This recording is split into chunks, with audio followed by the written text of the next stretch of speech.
Жасалма кирпик жабыштыруу азыркы күндүн башкы трендтеринин бири. Тегерегиңизге карасаңыз, эки кыздын биринен узун кирпикти байкоого болот. Бирок сулуулук үчүн жасалган бул кадамдын тийгизген зыяны акыры өкүнүч менен аяктары тууралуу айрымдар билбесе керек.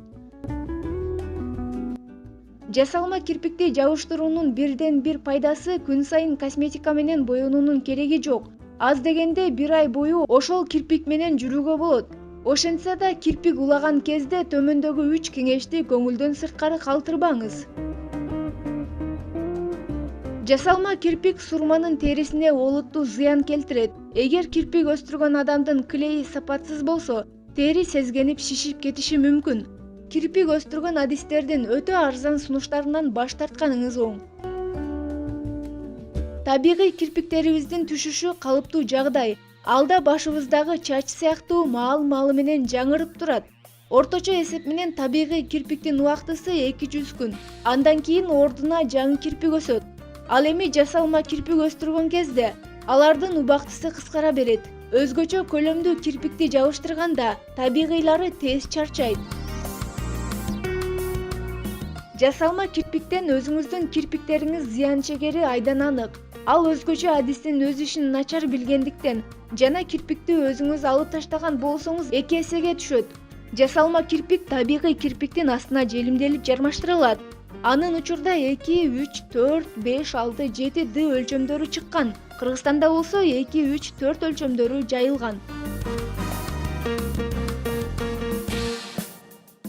Эскертүү: көзүндө аллергиясы же рак оорулары болгон айымдарга мындай кызмат сунушталбайт. Өзгөчө кош бойлуу айымдардын төрөлүүчү наристесине зыян келиши мүмкүн. Уланган кирпиктер 2 жумадан 3 айга чейин кызмат кылат. Ушуга жараша баалары да аныкталган. 2 апталык кирпиктер 300 сомдон 500 сомго чейин, 1 айлык кирпиктер 800 сомдон 1000 сомго чейин, 3 айлык кирпиктер 1000 сомдон 2000 сомго чейин турат. Демек, узун кирпиктүү болуу арзанга турбайт. Мисалы, 1 айга 1000 сомдон кирпик койдурсаңыз, жылына ал үчүн 12 000 сом коротууга даяр болуңуз. Буга кошумча 1 айда салонго 2-3 жолу баш багып, иреттеп турушуңуз керек. Эсиңизде болсун, биринчи, алгач уланганда көзүңүз жаштанып, бир топ убакытка чейин ачышуусу токтобойт. Экинчи, көз кызаруусу, шишип кетүүсү байкалат. Үчүнчү, айрымдарында болсо желимдин айынан катуу аллергия болушу мүмкүн. Төртүнчү, табигый кирпигиңиз химиялык заттан катуу жабыр тартат. Желимдин химиялык зыяндуулугу ар дайым жогору болот. Бешинчи, айрым айымдар кайрылган кирпигин түшүрүүгө шашылып, жыйынтыгында өз кирпигин жулуп алышы мүмкүн. Суюк кыска кирпик албетте сиздин сулуулугуңузга бүлүк салат.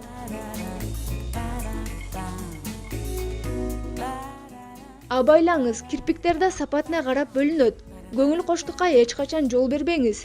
Сиздин боштугуңуздан пайдаланып, айрым кызматкерлер начар кирпикти желимдеп коюшу мүмкүн. Кымбат кирпиктин айырмасы ар дайым жумшак жана өз кирпигиңизге окшош, көпкө турат. Салондон чыккандан кийин эле татына кирпиктериңиз менен башкаларды суктандырып жүрө берем десеңиз жаңылышасыз. Коюлган кирпиктер табигыйлардан айырмаланып, өзгөчө кам көрүүнү талап кылат. Андыктан негизги 3 эрежени так сактасаңыз, белгиленген мөөнөткө чейин кирпик өз сулуулугун жоготпойт. Биринчи, кирпик койдургандан кийин кечиндеси көмкөрөсүнөн жатууга болбойт. Себеби кирпик желимделгендиктен аялуу мамиле кылуу керек.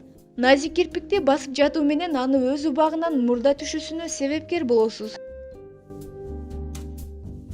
Экинчи, мончого көп түшүү мүмкүн эмес. Ысык температурада желим өз күчүн жоготот. Бекем карма байкалат. Чачты жууганда да кирпикти аяңыз. Улаган учурда 1 күн суу тийгизүүгө мүмкүн эмес. Үчүнчү, эч качан өз алдынча жуулбаңыз. Өтө төгүлгөн учурда сизге кызмат кылган адиске барыңыз. Калыбына келтирип, ордуна башкасын желимдеп берет. Антпесеңиз өзүмчүлдүк менен өзүңүздүн табигый кирпигиңизди да кошо жулуп алышыңыз мүмкүн. Кирпикке кам көрөбүз.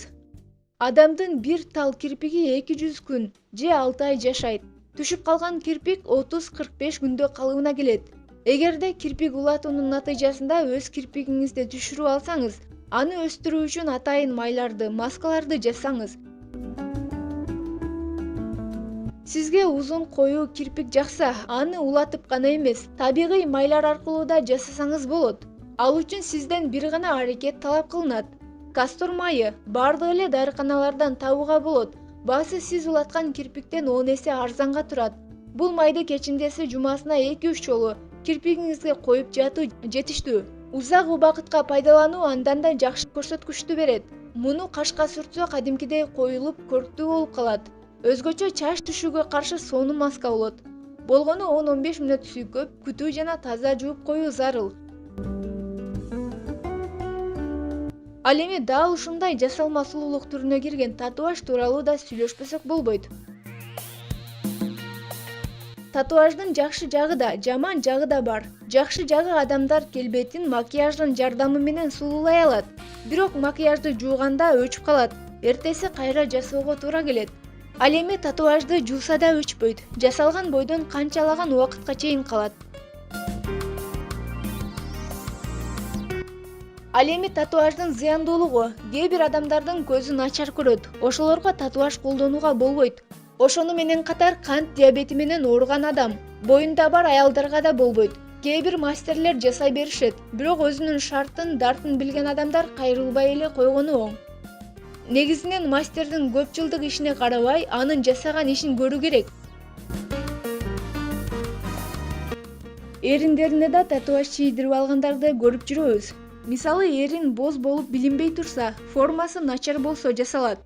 Ал үчүн өзүнүн өңүнө жараша назик өңдөрдү тандап, бетинин түзүлүшүнө жараша форма жаратылат. Кыргызстанда акыркы 2-3 жылдан бери татуаж жасатуу аябагандай өнүгүп, суроо талаптар өсүп келүүдө. Жасагандан 2-3 жыл өтүп, өңү бир аз өчүп баштаса, жарашыктуу кылып оңдоо мүмкүн. Ал эми аябай капкара болуп, териге сиңип калса, аны атайын лазердик аппараттын жардамы менен кетирсе болот. Бул аппаратка салгандан кийин да эч нерсе тийгизбей, майларды колдонуп туруу керек. Негизи бир татуаж 3 жылга деп жасалат, бирок айткан убакыттан ашык жүргөндөр да бар. Тескерисинче ал убакытка жетпей калгандар да бар. Бул нерсе адамдын терисине жараша болот. 10 жылга деп да жасаткандар болот. Кээ бирөөлөргө өңү туура келбей, жарашыксыз болуп калат. Мунун себеби эмнеде? Өңүнүн көк болуп калышынын себеби боектун туура эмес тандалышынан. Каштын, көздүн, ооздун атайын өз-өзүнчө боектору болот. Ал боекторду атайын фирмадан буйртма кылышат. Ал эми кээ бир мастерлер денеге чийген татуаждын боегу менен кашты чийип салышат. Ошол учурда да өңү көк болуп калат. Дагы бир себеби машинка менен жасаганда да териге терең кирип кетип, ушундай жагдайлар болуп калат. Кол менен жасаганда деле мындай бузулуп калуулар болушу мүмкүн. Негизде эле боектун сапаты эң башкы орунда турат. Көздүн татуажын жасоодо териси ак чумал айымдарга көк түстөгү татуажды билиндирбей койгон ыңгайлуу. Көзгө көк, кара, жашыл түстөр менен жасоого болот. Негизинен азиялыктар кара түстү көбүрөөк пайдаланышат. Көздүн түзүлүшүнө жараша чийүү керек. Көзү ички адамдарга калыңыраак кылып сыртына чыгарып жасайт. Ал эми көзү бакыракай, сурмалуу айымдарга ичкирээк кылып жасатса болот. Кечелерге барарда калың кылгысы келсе, анда үстүнөн өзү деле чийип алат. Бирок үйдө жүргөн маалда ичке жакшы жарашат. Кашка көздүн теринин түсүнө жараша жасалат. Эгерде ооз чоң болсо, аны асты менен алып кичирейтип жасаса жакшы.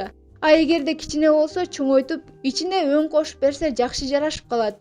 Эрини боз болсо, ага өң кошуп жасоо мүмкүн. Назик түстөрдү тандоо жакшы. Көпчүлүккө белгилүү болгон бул кабарды эсиңизге салып өтпөсөк болбос. Социалдык тармактарда тараган бул сүрөткө татуаж жасатып рак оорусуна чалдыккан кыз деген билдирүү жазылып, учурунда талкууланган. Кашка жасалган татуаж рак илдетин жаратышы мүмкүнбү деген суроо врач-дерматологко берилген.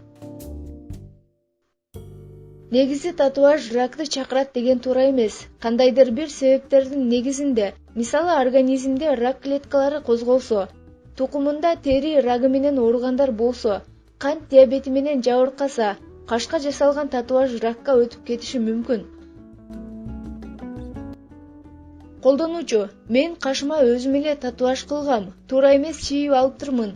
Өчүрүү үчүн лазер издеп шаар боюнча сапаттуу лазер тапкан жокмун. Анын кымбаттыгына карабай өзүм жакшы лазер сатып алып өчүрдүм. Мисалы, кашка татуаж жасатуунун баасы 3000 сомго чейин. Ал эми татуажды кетирүү 3000 сомдон 5000 сомго чейин турат. Лазерди күйгүзүүгө бир эмес 5-8 жолу баруу керек. Лазер нуру менен татуажды өчүрүү өтө оор. Кадимкидей тери күйөт. Эгер сапатсыз лазер пайдаланылса, тери рагы пайда болушу мүмкүн. Ошондуктан татуаж жасатууда аны өчүрүүдө косметологдун тажрыйбасына, лазеринин сапатына көңүл буруу кажет. Албетте ар бир адам лазердин сапатын биле албайт. Андыктан тааныштардан сурап, кардарлардан кеңеш угуу зарыл. Косметолог кардардын көзүнчө жаңы ийне, жаңы колкап алып чыгып, анан ишти баштайбы, ага да көңүл буруу керек. Эгерде адам каштын өңүн кара кылып жасатса, татуаж өчө баштаганда каштын алды көк, күрөң кылган болсо кызыл болуп калат дейт косметолог. Татуаж жасатып, аны лазер нуру менен өчүрткөн колдонуучунун азыр кашы таптакыр жок. Өспөй калганына 2 жыл болгон. Мындан 3 жыл мурун Борбордогу сулуулук салондорунун биринен кашыма татуаж жасаткам. 1 жылдан кийин татуажды өчүрткөнү дагы бир салонго барып, лазер нуру менен өчүрткөм. Ал жерге 5 жолу бардым. Ошондон кийин кашым таптакыр өспөй калды. Кашымдын орду кызарып, катуу берч болуп калды. Андан кийин карттанып сыйрылып түштү. Анын айынан чоң стресске кабылдым. Каштуу эле кыз болчумун. Сулууланам деп жатып 2 кашымдан айрылдым. Азыр кашымды көрсөтпөй көкүлүм менен жаап жүрөм. Кашыма ийне тийгизгенден коркуп калдым дейт колдонуучу.